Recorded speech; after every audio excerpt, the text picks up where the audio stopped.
ओम नमः शिवाय महाशिवरात्रि पर शिव पूजा का विशेष महत्व है। व्रत कथा पढ़ने से पूजा का संपूर्ण फल मिलता है। शिकारी चित्रभानु को मोक्ष की प्राप्ति हुई। महाशिवरात्रि के दिन विधि विधान से भगवान शिव की पूजा करने से मनोकामनाओं की पूर्ति होती है। इस साल महाशिवरात्रि 26 फरवरी बुधवार को मनाई जाएगी। महाशिवरात्रि पर शिवजी की पूजा में बेलपत्र, धतूरा, भांग, शमी आदि का जितना महत्व है उतना ही व्रत कथा का भी है।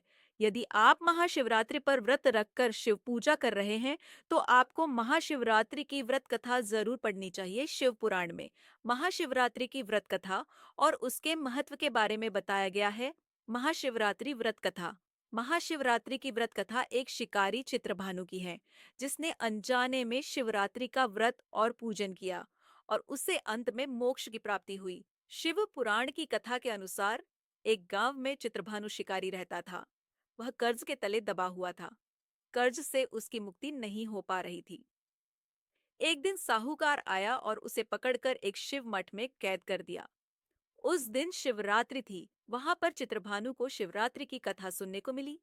जब शाम हुई तो चित्रभानु ने उस साहूकार से कहा कि अगर वह उसे छोड़ देता है तो वह अगले दिन उसका कर्ज चुका देगा। उसकी बात पर विश्वास करके साहूकार ने चित्रभानु को छोड़ दिया। शिकारी चित्रभानु पर कर्ज चुकाने का दबाव था, इसलिए वह सीधे जंगल की ओर भागा ताकि कोई शिकार मिल जाए। वह जंगल में एक तालाब के पास पहुंचा, जहां एक बेलपत्र का पेड़ था। उस पेड़ के नीचे ही एक शिवलिंग भी था, जो बेलपत्र से ढक गया था। हालांकि यह बात चित्रभानु को पता नहीं थी। वह बेलपत्र के पेड़ पर चढ़ गया और वहां ठिकाना बना लिया। वहां बैठकर वह शिकार की तलाश करने लगा। उसे भूख और प्यास लगी थी। वह बेलपत्र को तोड़ता और नीचे गिरा देता, जो शिवलिंग पर गिर रहा था। इससे अनजाने में उससे शिवजी की पूजा हो गई। कुछ देर बाद एक हिरण आई, जिसके पेट में बच्चा था। वह तालाब में पानी पीने आई थी। चित्रभानु उसका शिकार करने को तैयार था। उस हिरण ने चित्रभानु से कहा कि वह गर्भवती है। यदि उसकी हत्या करते हो तो 2 लोगों की हत्या का पाप लगेगा। यदि तुम जीवन दान दे दो तो बच्चे को जन्म देने के बाद वह तुम्हारे पास शिकार के लिए आ जाएगी। हिरण की बात सुनकर चित्रभानु ने उसे जीवन दान दे दिया। कुछ समय व्यतीत हुआ तो एक दूसरी हिरण वहां आई। चित्रभानु उसका शिकार करना चाहता था। तब उस हिरण ने शिकारी से कहा कि वह पति की तलाश में भटक रही है और काम वासना से पीड़ित है। वह पति से मिलने के बाद शिकार के लिए उपस्थित हो जाएगी। अभी जाने दो।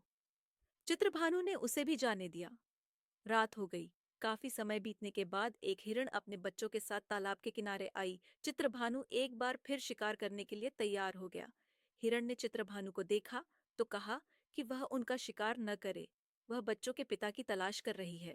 वह जैसे ही मिल जाएगा, वह शिकार बनने के लिए उसके पास आ जाएगी। शिकारी को दया आई।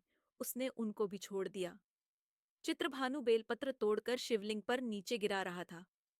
सुबह होने वाली थी। तभी एक हिरण वहां आया। उसने चित्रभानु से पूछा कि क्या तुमने 3 हिरण और उनके बच्चों का शिकार किया है? यदि तुमने उनको मारा है तो मुझे भी मार दो। अगर उनको नहीं मारा है तो मुझे भी जाने दो। उसने आश्वासन दिया कि परिवार से मिलने के बाद वह शिकार के लिए उपस्थित हो जाएगा। चित्रभानु ने उस हिरण को भी जाने दिया। इधर चित्रभानु से अनजाने में शिवलिंग की पूजा और रात्रि जागरण हो गई। उस समय उसके मन में दया का भाव उमड़ पड़ा और अब तक किए गए शिकार पर उसे पश्चाताप होने लगा। वह यह सब सोच रहा था। तभी हिरण का पूरा परिवार उसके सामने शिकार बनने के लिए आ गया। चित्रभानु ने उस पूरे हिरण परिवार को जीवनदान दे दिया। शिकारी चित्रभानु से अनजाने में शिवरात्रि का व्रत हो गया। जब चित्रभानु का अंत समय आया तो उस व्रत के पुण्य प्रभाव से उसे मोक्ष की प्राप्ति हुई।